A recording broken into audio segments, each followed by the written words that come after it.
everyone, happy Friday. I wanted to do a quick post to give you my 2 cents on the bond situation that caused Trump to walk back his reciprocal tariffs on Wednesday.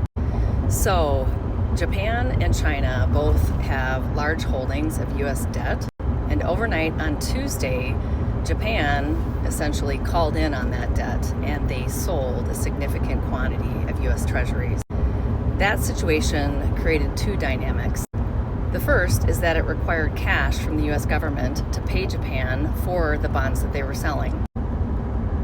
This created a liquidity crisis because the U.S. government had to do what's called a margin call to get cash back from hedge funds that had borrowed against their holdings. It then also increased the supply of U.S. debt that was available for resale. And when there's excess supply, the price goes down. So overnight on Tuesday, there's a liquidity crisis and bond prices are falling, which created the need to increase the rates on that debt to attract new buyers. So as bond yields were increasing, again, that return that now those higher supply of bonds available to consumers were requiring, it was clear that the government needed to do something. Because the impact of that would in effect make the overall debt remaining in the U.S. hands more expensive to service. So the most concerning thing about this is that Japan no longer sees U.S. treasuries as a safe and predictable and solid investment.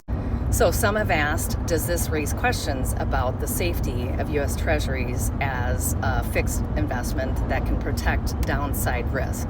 My 2 cents is that it still is, because the U.S. government does have the power to raise the debt ceiling if those yields do keep going up. And as a complete last resort, the U.S. also could print more money to generate cash to pay back any other large quantity sales that happen. That last scenario, though, is pretty disastrous because that would ultimately say we are facing inflation that could turn into hyperinflation.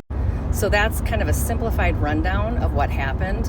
What that means for me is that this tense negotiation, if you call it that, with China that's happening really is in China's advantage, because they are holding so much of our U.S.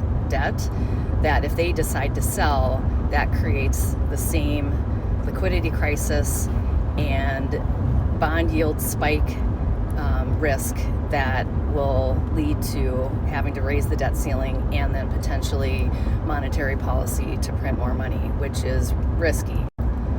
Hope that helps. I know it's a complicated topic, but that's ultimately the dynamic that is in play. I hope it helps.